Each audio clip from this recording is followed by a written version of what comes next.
Esta sección es presentada por Infobaja. Bueno, pues estamos de vuelta y me da mucho gusto recibir esta noche aquí en el estudio a un gran amigo mío que además tengo años de conocer. Está hoy con nosotros el director general de Infobaja, del periódico Infobaja, Luis Fernando Vázquez Bayota, quien me da mucho gusto recibir aquí en el estudio para platicar precisamente de Infobaja. Infobaja, un periódico que se ha caracterizado por tener un estilo propio, del que quiero platicar ahorita con él, y también de algunas otras cuestiones que tienen que ver con nuestro derecho a la libertad de expresión, y que, por supuesto, qué mejor voz y cuál voz más autorizada que la de un periódico en este caso. Luis Fernando, muchas gracias por estar conmigo. Muy amable, muchas gracias. Gracias por aceptar la invitación de estar aquí conmigo en el estudio. Y además, en honor a la verdad, déjame decirle al auditorio que te tuteo, porque tú me lo pediste desde hace muchos años cuando nos conocimos, sí. que yo todavía no me acostumbro, pero te hago caso. Gracias. Gracias, Luis Fernando, por venir. ¿Cuántos años ya de Infobaja? Tenemos 7 años ya formalmente como Infobaja. Nacimos el 1 de octubre del año 2009.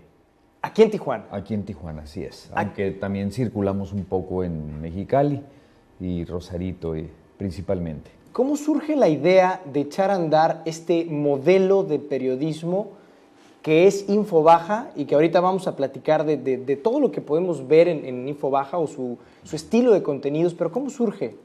Surge circunstancialmente la idea. Yo trabajaba para otro grupo editorial y en una ocasión en un restaurante, en aquella época del 2008, cuando la situación de Tijuana era muy compleja desde el punto de vista tanto económico como de inseguridad. ¿Se acuerdan del caso de La Cúpula? Sí, era claro. Un kinder en donde unos niños salen escoltados por unos soldados con las ametralladoras, etcétera. Entonces, el periódico donde yo trabajaba le dio mucha difusión y eso causó cierta molestia en el empresariado y en la gente común y corriente, ¿no? Porque pues no es un hecho que se pueda ocultar por la trascendencia, pero sí la importancia de las primeras planas y de todo lo que en esa época se daba a la nota roja, era muy trascendente. Entonces, en este restaurante que estaba yo, se para un cliente con el periódico en la mano y me lo avienta sobre la mesa y me dice que si creía yo que con esas noticias le hacíamos un bien a Tijuana, porque infundíamos miedo, infundíamos inseguridad y para ellos era un problema porque la gente no estaba saliendo a restaurantes, no se estaban vendiendo vehículos y era una situación muy compleja, aunada a la situación económica que en ese momento tuvieron nuestros vecinos de aquí de Estados Unidos, que fue un colapso económico, si recuerdan, y la situación fue muy compleja.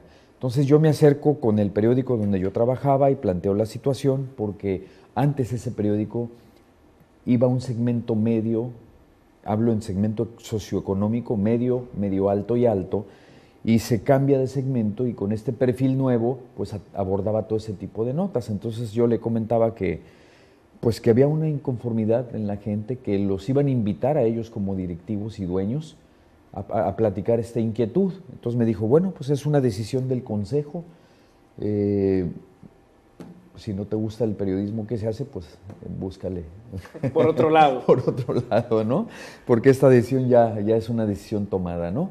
Entonces, ahí me surge la idea de que, bueno, pues ¿y por qué dentro de esta vorágine de notas negativas y cosas tan complicadas que sucedían en Tijuana, también había notas buenas, había notas positivas y que nadie las tomaba porque es obvio que vende más la nota roja que la nota blanda? Entonces, platicándolo con algunos compañeros del mismo medio donde trabajábamos, estaban de acuerdo conmigo y me comentaron, bueno, pues vamos buscando la manera y nos salimos y buscamos un periodismo distinto. Y así surge Infobaja. Y lo encontraron, Luis Renunciamos 7, 8 personas casi simultáneamente. Y echaron a andar esta aventura que ha sido Infobaja, muy satisfactoria, y con un estilo que realmente encontraron, Luis Fernando, porque Infobaja, más allá de tener una imagen propia como marca, digo, tiene un estilo propio. Lo que se ve en Infobaja realmente son buenas noticias e incluso, por supuesto, se tocan temas en ocasiones álgidos porque se requieren tocar, pero con otro enfoque. No solamente el negativo, no solamente el amarillista. Así es. Hemos resistido la tentación de no entrarle a los temas de nota roja. Puedes tener un tema complejo que no puedas eludirlo, pero nuestro enfoque es muy distinto. Por ejemplo, ¿recuerdan cuando nuestras autoridades incautaron un cargamento de droga, de marihuana, el más grande en la historia de México, que fueron 140 toneladas, algo así? Pues todo mundo aborda la nota policíaca y nuestra función fue abordar la nota como un ejercicio de presionar a las autoridades de qué va a pasar con estas personas que eran los dueños de las drogas, que ahora ya no van a tener ese ingreso, cómo van a controlar que no se desvíen hacia otras actividades ilícitas para compensar esa falta de dinero por la incautación de la droga. O sea, hay un momento en que se sientan en el equipo editorial y dicen, ¿qué enfoque le vamos a dar a esto? Así es, sí. Hay, por ejemplo, grupos que cantan narcocorridos, que son muy importantes, que vienen a la región. Nosotros cuando abordamos un tema con ellos nunca lo vamos a hacer desde el punto de vista de sus canciones, nada de la parte artística, sino de la parte económica principalmente, ¿no? A ver, cuánta gente va al evento, qué empleo generan, cuál es la derrama económica que pueden generar, o al revés, ¿verdad? Si causan un perjuicio a la ciudad, pues también se hace mención. Hay una responsabilidad social en el medio, sin duda, en lo que escoge y en lo que discrimina. Totalmente. No tanto así en ese qué escogemos o qué discriminamos, sino cuáles son nuestros objetivos como medio, qué queremos transmitir y cómo los vamos a abordar. El cómo es lo más importante. Ahora, también somos un semanario, no tenemos todos los espacios que quisiéramos, aunque nos apoyamos con nuestra página web y nuestras redes sociales, pero en el impreso sí tenemos que ser muy selectivos en el impacto que pueda ocasionar la nota para que sea lo más importante, porque tenemos poco espacio.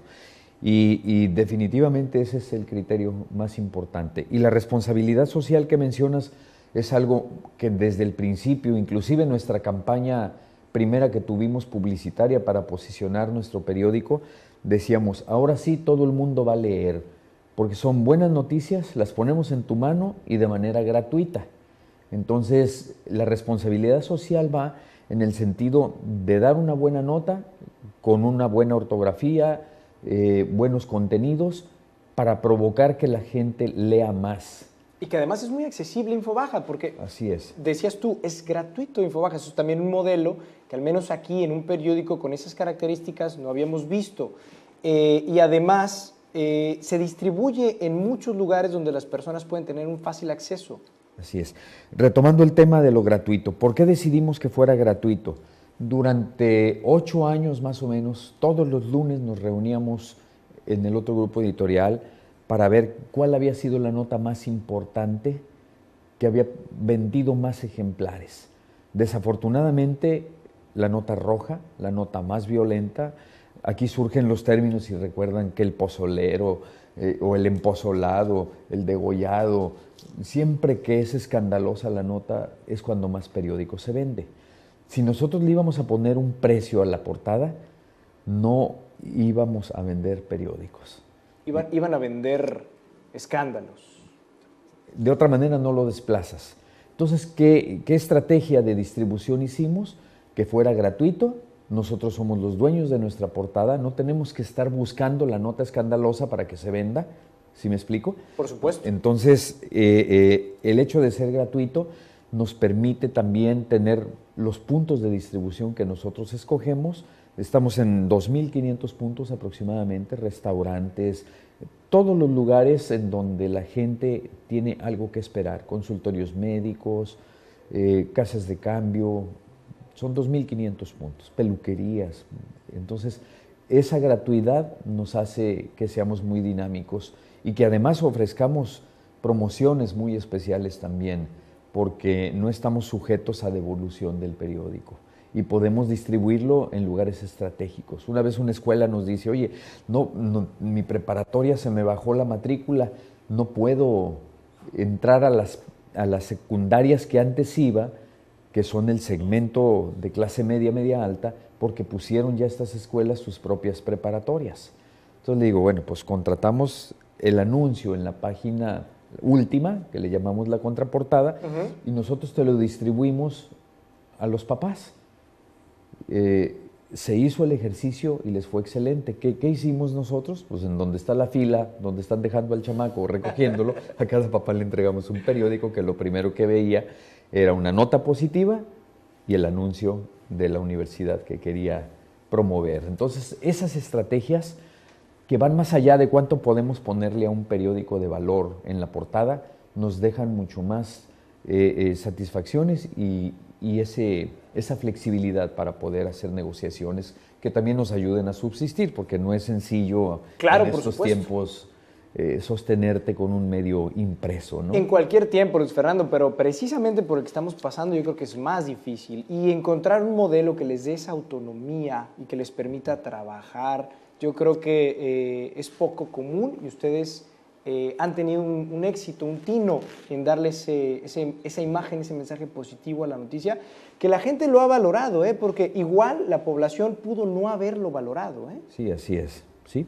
Nosotros en el esquema o en la estrategia de distribución también no lo estamos dando como muchos en el Distrito Federal, ya existen algunos modelos gratuitos que lo dan en los paradas de los semáforos, pues, en los puntos de intersección de las calles.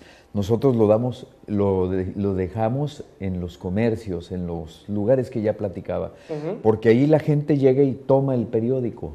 No se lo estás dando tú en la mano, él lo agarra y desde el momento que agarra el periódico ya tiene una intención de lectoría. Exacto. Entonces eso nos no lo ayuda. Forzas, vaya. Así es, y tiene ya un interés, entonces eso hace que lea y al leer pues también se leen los anuncios, ¿no? Por y a supuesto. nuestros anunciantes obviamente que les tiene que ir bien, porque es un periódico que voluntariamente tomó las personas, ¿no? Por supuesto. Tenemos que ir a un pequeño corte, Luis Fernando, pero volvemos, si gustas, precisamente para ampliar un poco algo que quiero platicar contigo y que tiene que ver con libertad de expresión, por ejemplo, derecho de libertad de expresión, prensa. Finalmente también es parte importantísima de Infobaja.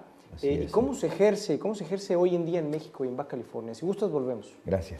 Vamos a un pequeño corte y regresamos. Estamos en Opinión Legal. No le cambie. Volvemos.